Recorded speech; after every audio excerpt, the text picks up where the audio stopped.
Assalamualaikum warahmatullahi wabarakatuh. Salam sejahtera bagi kita semua. Salam Om Swastiastu, Namo Buddhaya, salam kebajikan. Bertemu lagi dengan saya Muhammad Zainur Rahman yang biasa dipanggil Zainur. Di sini saya sebagai asisten praktikum pemrograman berorientasi objek kelas 2C, program studi Pendidikan Informatika Fakultas Ilmu Pendidikan Universitas Trunojoyo Madura. Nah, pada video kali ini pasti teman-teman bertanya-tanya, kakak akan membahas tentang apa sih? Nah, jika pada dua video sebelumnya kita telah membahas mengenai pengenalan kelas dan objek, dan konstruktor serta inheritance, maka pada video kali ini kita akan membahas modul selanjutnya yaitu polymorphism, di mana pada modul 3 ini memiliki tujuan yaitu mahasiswa mampu memahami konsep polymorphism. Yang kedua, mengimplementasikan polymorphism dalam Java. Yang ketiga, memahami konsep overloading dan overriding method. Dan yang keempat yaitu mahasiswa mampu mengimplementasikan overloading dan overriding method. Nah, untuk alat yang digunakan masih sama ya, seperti modul 1 dan modul 2 sebelumnya, yaitu NetBeans IDE. Tugas pendahuluannya pada modul 3 ini, di sini saya hanya memberikan 3 soal, yang mana sama seperti 2 modul sebelumnya, tugas pendahuluan ini wajib untuk dikerjakan sebelum mengikuti kelas praktikum. Oke, selanjutnya di sini saya langsung saja membahas terkait dasar teorinya, yaitu polymorphism. Polymorphism ini adalah kemampuan objek mengungkap banyak hal yang berbeda melalui satu cara yang sama, di mana apabila terdapat objek yang bertipe superclass, variabel objek ini bisa diisi dengan objek superclass maupun objek subclass tanpa perlu melakukan perubahan tipe, di mana polymorphism ini berarti sebuah objek dapat memiliki banyak bentuk, seperti dengan memiliki nama yang sama, namun perilaku atau behavior yang berbeda. Nah, sebuah objek ini dapat memiliki berbagai bentuk, baik dari kelas itu sendiri ataupun dari superclass-nya. Nah, contoh dari polymorphism ini seperti ini ya, teman-teman. Jadi di sini ada kelas induk. Oke, di sini saya bikin coret-coretan ya. Oke, sebentar. Kita pilih hijau. Di sini ditebarkan. Oke. Nah, ini pet, ini merupakan kelas induknya ya. Nah, dari kelas induk ini dapat menurunkan kepada dua kelasnya seperti itu. Jadi balik lagi ke definisi dari polymorphism tadi, di mana terdapat objek yang bertipe superclass, yang variabel objeknya ini bisa diisi dengan objek superclass maupun subclass-nya yang memiliki kemampuan untuk mengungkap banyak hal melalui satu cara yang sama. Seperti itu. Nah, adapun dua tipe polymorphism yaitu di dynamic polymorphism dan statistic polymorphism. Selanjutnya di sini saya akan menjelaskan tentang overriding method. Nah, overriding method ini merupakan pendeklarasian sebuah metode dengan nama dan parameter yang sama dari superclass-nya, yang mana kemudian overriding method ini dimodifikasi ulang atau menumpuk atau mendefinisi ulang sebuah metode dengan syarat overriding method yaitu metodenya sama, return type dan parameter harus sama. Jika tidak, maka dianggap sebagai metode baru pada subclass-nya, yang bisa dikatakan itu bukan overriding. Nah, pada override method ini diharuskan menggunakan inheritance agar dapat digunakan pada tiap kelasnya. Atau dalam kata lain, harus dalam hierarki yang berbeda.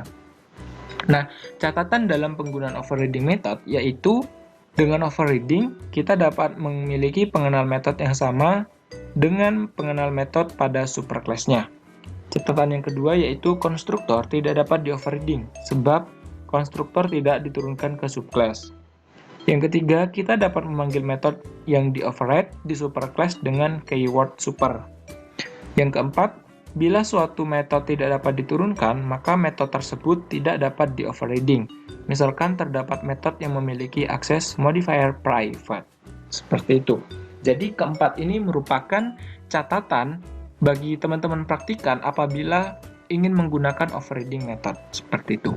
Jadi bisa dipahami ya. Pelan-pelan saja tidak apa-apa. Untuk penerapan overriding method sendiri, itu seperti yang ada pada codingan ini ya. Public class pet, lalu atribut, kemudian method, get, dan set. Ini seperti pada modul 2 yang lalu ya. Ini letak perbedaannya hanya di kata override-nya sih biasanya. Oke, kita langsung eksekusi pada NetBeans ya. Oke, latihan pet. Nah, di sini itu ada override. Override-nya itu ada di bagian sini. Nah, di class cat dan class dog-nya. Dimana dia menurunkan warisan dari kelas pet. Seperti itu. Oke. Nah, jika di modul sebelumnya itu tidak banyak, namun di sini sedikit dilebarkan, di mana pet di sini ada nama objek, lalu nama objeknya ini dipisah ya. Kalau biasanya kita pet, kemudian nama objek, kemudian new, lalu nama kelasnya, di sini sedikit dibedakan. Perbedaannya di mana Kak? Perbedaannya di sini teman-teman jika seperti yang biasa kita lakukan, itu kan harus membuat apa ya, objeknya itu satu-satu. Nah, di sini kita bisa menggunakan satu objek tapi dicabangkan seperti itu. Nah, di sini kan nama objeknya P ya. Nah, P ini bisa memanggil dua objek sekaligus karena dua objek ini menurunkan class dari induknya yaitu pet. Nah, di sini dog dan cat. Oh, sorry, di sini cat. Nah, di sini nantinya itu akan muncul seperti apa, Kak? Oke, kita coding, ya kita jalankan.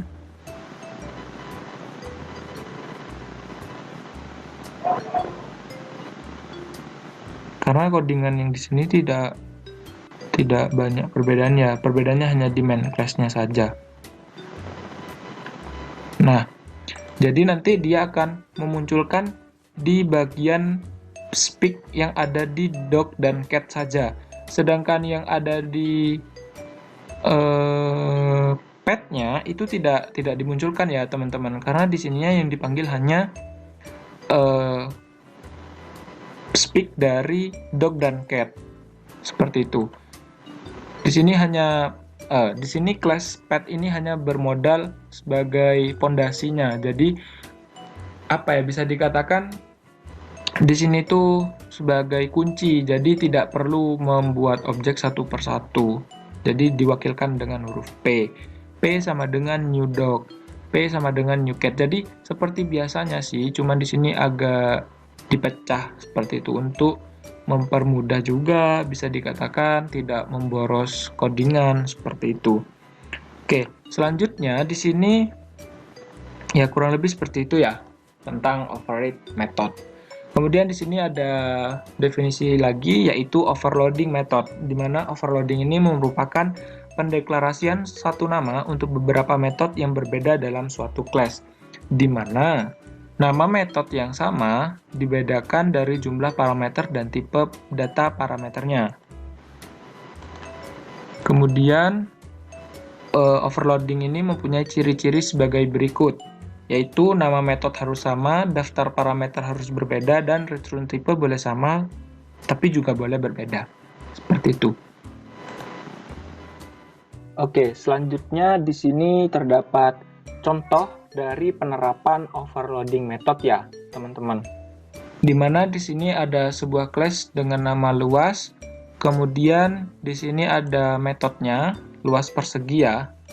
Di sini juga ada tipe data, maksud saya ada atributnya. di mana di sini tipe data yang digunakan yaitu integer dua-duanya.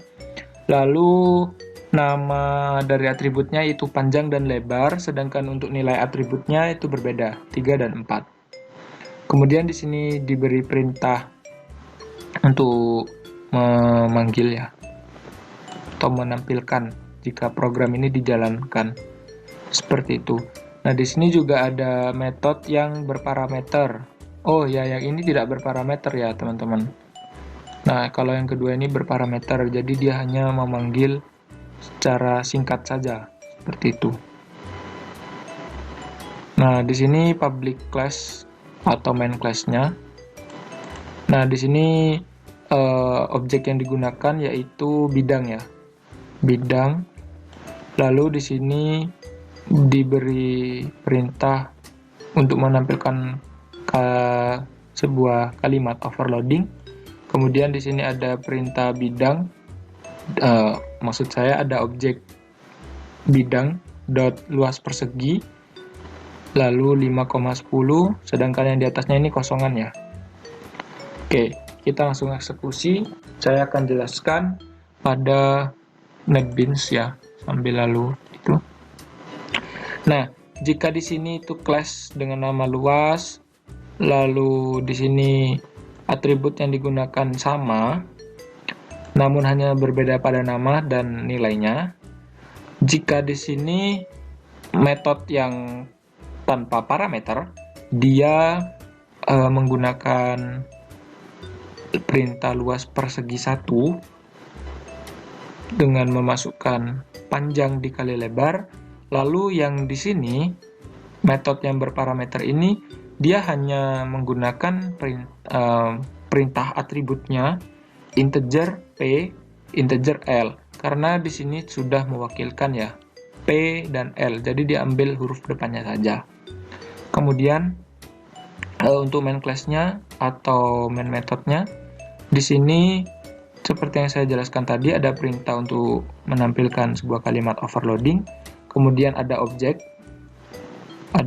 di sini, objeknya bidang, nama objeknya maksud saya. Kemudian luas ini nama kelasnya. Lalu di sini nama objek dot luas persegi. Jadi dia nanti akan menampilkan yang ini dari metode ini. Kemudian untuk yang kedua ini, perintah yang kedua ini dia akan menampilkan dari metode yang ini. Oke, kita buktikan ya. Jadi untuk yang perintah yang kedua yang ini kan P-nya 5, lebarnya 10. Seperti itu. Jadi nanti dia akan muncul luas persegi 2 sama dengan sekian. Seperti itu.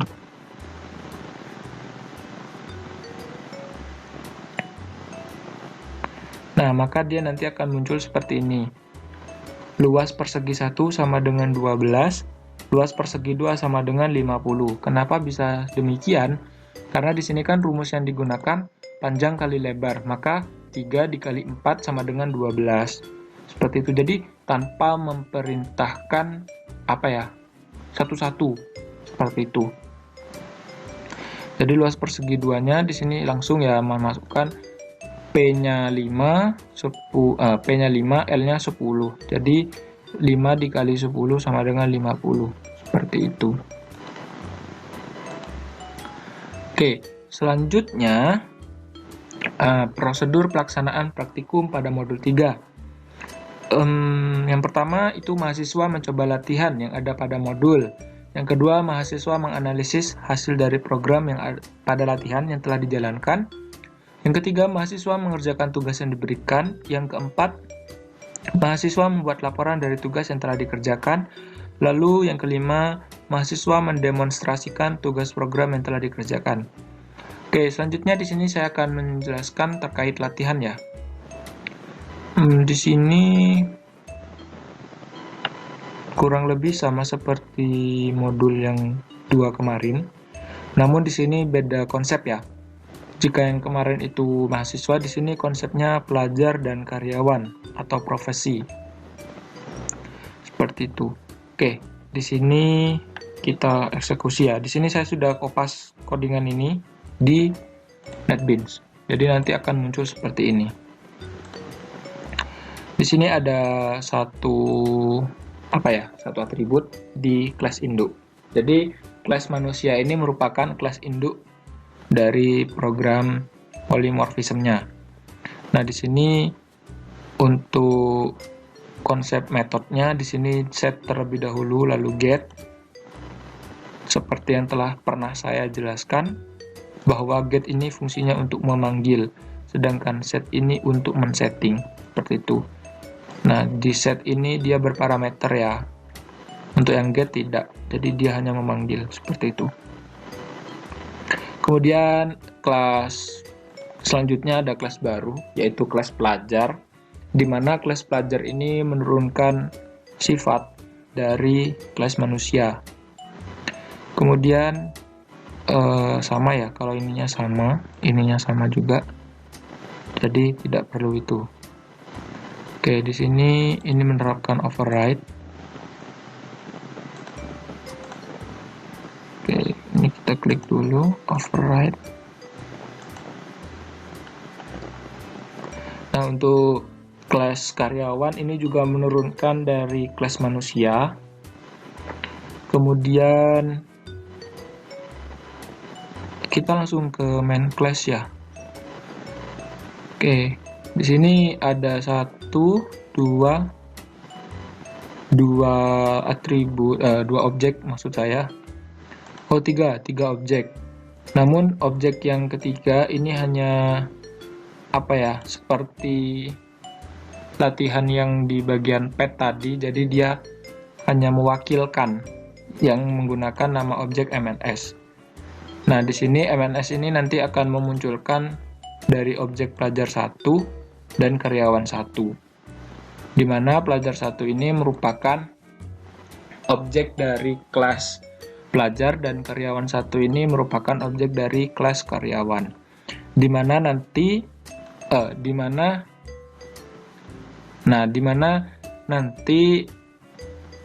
saat program ini dijalankan, dia akan memunculkan outputan seperti yang telah disetting pada program ini. Dimana di sini set namanya itu Aisyah Az-Zahra untuk pelajarnya, untuk karyawannya di sini set namanya Maryam Ashifa. Nah, pada saat program dijalankan, dia akan secara otomatis memunculkan perintah yang ini terlebih dahulu, lalu dia panggil get nama plus nama seperti ini. Oke, kita langsung jalankan ya, biar tidak lama-lama.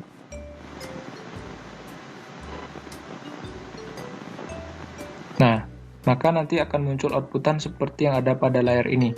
Jadi dia akan muncul menggunakan get, karena di sini get kan fungsinya menampilkan ya. Dan di sini Aisyah Az-Zahra ini disetting terlebih dahulu dari set nama ini. Oke, selanjutnya tugas. Nah, tugas pada modul 3 ini merupakan tugas yang menurut saya sangat beresiko, karena teman-teman jika tidak teliti maka dibuat pusing seperti itu. Jadi teman-teman diharapkan untuk lebih teliti pada bagian tugas ini, karena di sini saya rasa sudah diberi clue ya, seperti kelas-kelasnya, kemudian atribut yang digunakan, terus konsepannya seperti apa. Nah, di sini kan ada kehadiran, lalu uang makan, lalu gaji tetap, NIK, besar tunjangan, kehadiran, dan lain-lain seperti itu. Bahkan di sini juga sudah dijelaskan metode yang harus ada seperti apa. Dan untuk teknik polymorphism-nya seperti apa, seperti itu. Dan di sini juga sudah diberikan gambaran tentang outputannya ya. Seperti itu.